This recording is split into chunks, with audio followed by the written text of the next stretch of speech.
Hello दोस्तों, इस video में हम आपको बताएंगे कि कैसे इंपरेटिव सेंटेंस का डायरेक्ट नरेशन से इनडायरेक्ट नरेशन में परिवर्तन करते हैं।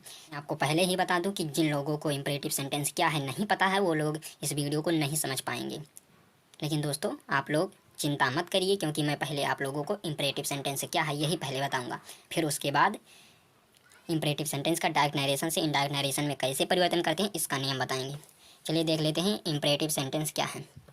इंपरेटिव सेंटेंस ऐसा सेंटेंस जिसमें आज्ञा, सलाह और विनती का भाव होता है, उसे इंपरेटिव सेंटेंस कहते हैं। जैसे आज्ञा वाली कोई वाक्य देख लेते हैं। खड़े हो जाओ।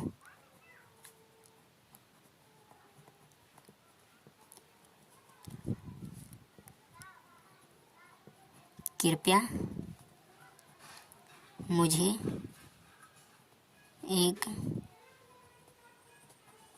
कलम दे दो।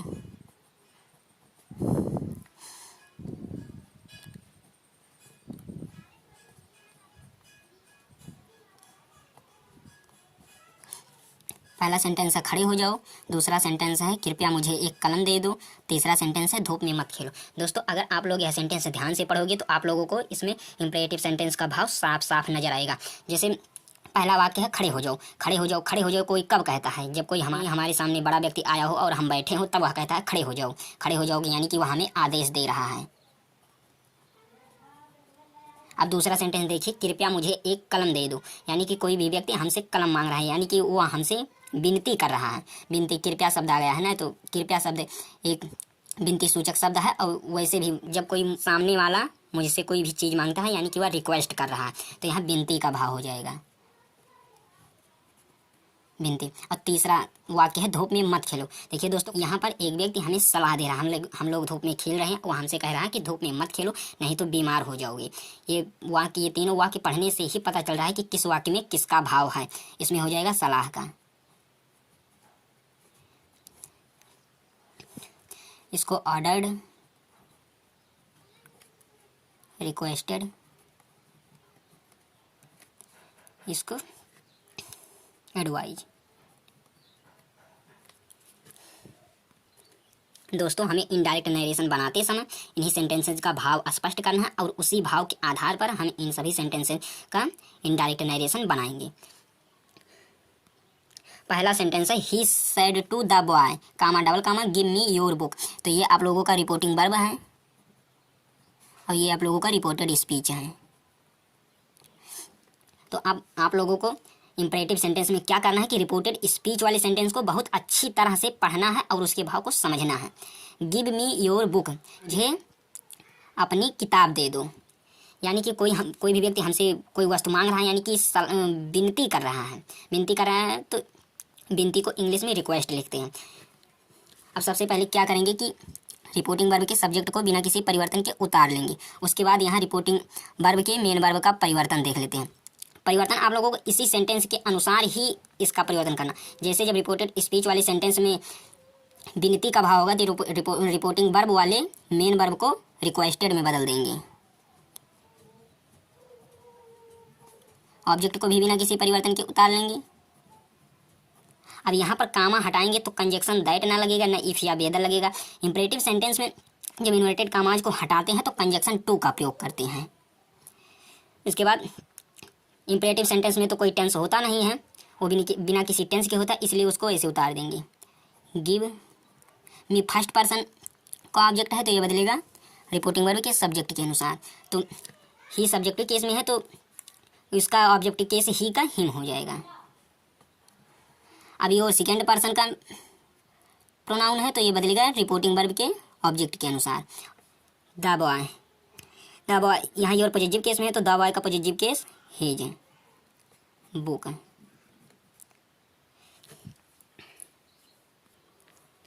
इसी प्रकार दूसरा सेंटेंस है he said to me, comma double comma में don't play outside.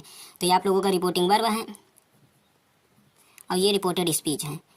Reported speech वाले सेंटेंस को बहुत सावधानी पूर्वक और ध्यान से पढ़ना होगा। डोंट प्ले आउटसाइड, बाहर मत खेलो। देखिए दोस्तों, इस सेंटेंस में कोई व्यक्ति हमें सलाह दे रहा है कि बाहर मत खेलो, नहीं तो बीमार पड़ जाओगे, नहीं तो चोट लग जाएगी, ऐसा कुछ इसमें भाव निकल कर आ रहा है। तो आप लोगों को क्या करना है, रिपोर्टिंग वर्ब के सब्जेक्ट को बिना किसी परिवर्तन के उतार लेंगे। अब रिपोर्टिंग वर्ब के मेन वर्ब का परिवर्तन, यानी कि इसमें कोई सलाह दे रहा है, यानी एडवाइज, सलाह को इंग्लिश में एडवाइज लिखते हैं, तो इसका रिपोर्टिंग वर्ब का मेन वर्ब एडवाइज में बदल जाएगा। रिपोर्टिंग वर्ब के ऑब्जेक्ट को बिना किसी परिवर्तन के उतार लेंगे। अब देखिए दोस्तों, आप लोगों का यहाँ एक नियम और बन रहा है कि अगर डू नॉट या डोंट से शुरू हुआ हो इंपरेटिव सेंटेंस तो पहले नॉट लगाएंगे, फिर उसके बाद इन्वर्टेड कॉमास को हटाएंगे, कंजक्शन टू लगाएंगे। Play outside.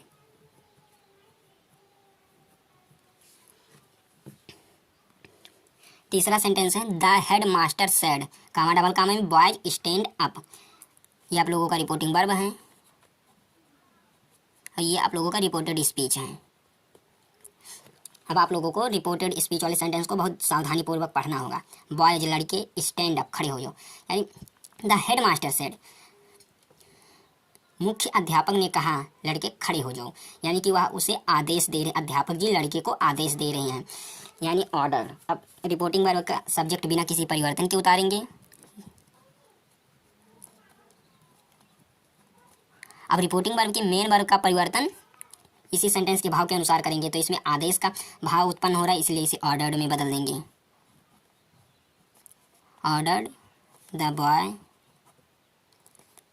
उसके बाद इन्वर्टेड कॉमास को हटाएंगे, कंजक्शन टू लगाएंगे, उसके बाद स्टैंड अप।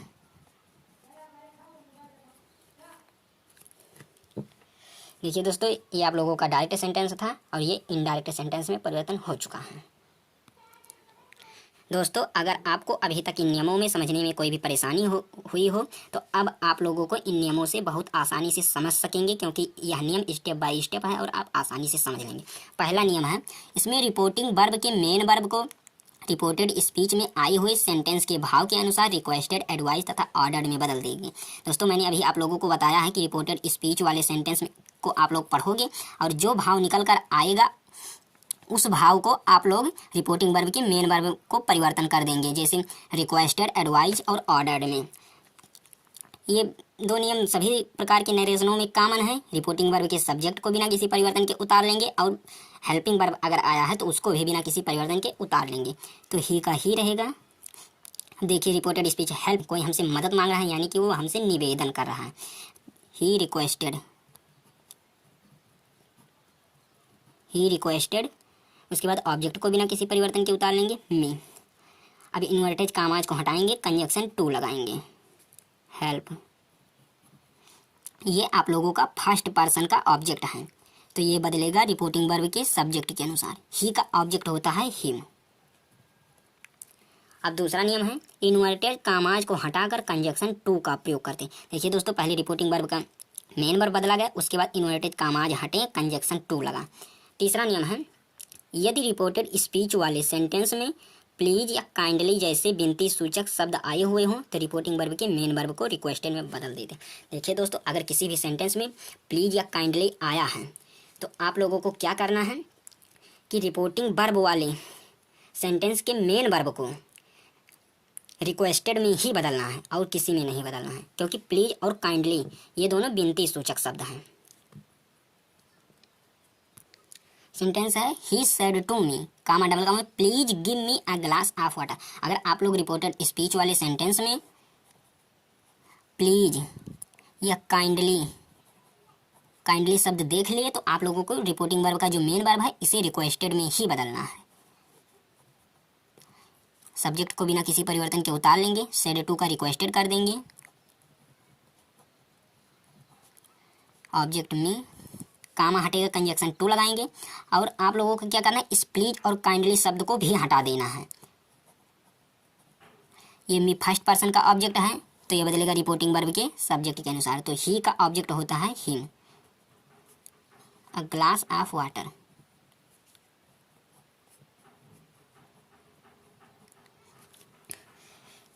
चौथा नियम है, यदि रिपोर्टेड स्पीच वाले सेंटेंस का प्रारंभ डू नॉट या डोंट से हुआ हो तो इनडायरेक्ट बनाते समय इनको हटा दिया जाता है तथा कंजक्शन टू के पहले नॉट का प्रयोग किया जाता है। तो ये आप लोगों का रिपोर्टेड स्पीच है। रिपोर्टेड स्पीच वाला सेंटेंस डोंट से शुरू हुआ हो या डू नॉट से, ये आप लोगों का रिपोर्टिंग वर्ब है। तो रिपोर्टिंग वर्ब के सब्जेक्ट को बिना किसी परिवर्तन के उतारेंगे, सेड टू। अब don't spit on the road, on the road, सड़क पर मत थूको, यानी कि सड़क पर ना थूकने के लिए कोई हमें सलाह दे रहा है कि सड़क पर ना थूको, सड़क गंदी हो जाएगी। तो इसमें एडवाइज का भाव है, तो सेड टू को एडवाइज में एडवाइज ऑब्जेक्ट को बिना किसी परिवर्तन के उतारेंगे। अब क्या करना है कि इन्वर्टेड कामाज को हटाएंगे, टू लगाएंगे, लेकिन अगर डू नॉट या डोंट से हो तो पहले नॉट लिख लेंगे, not to speed on the road. दोस्तों अगर आपको नरेशन से रिलेटेड कोई भी समस्या है या कोई भी नियम समझ में ना आया हो तो आप हमें कमेंट कर दीजिए। मैं आपको अगली वीडियो में उस नियम को और अच्छी तरह से समझाने का प्रयास करूंगा। दोस्तों अगर आपको इन सभी नियमों को बहुत अच्छी तरह से समझना है तो आप लोगों को वीडियो को कम से कम 2 से 3 बार अवश्य देखना होगा, क्योंकि दोस्तों एक बार में कोई भी चीज़ किसी को समझ में नहीं आती है। आई होप दोस्तों वीडियो अच्छी लगी होगी। अगर वीडियो अच्छी लगी है तो वीडियो को लाइक और चैनल को सब्सक्राइब करना ना भूलिएगा।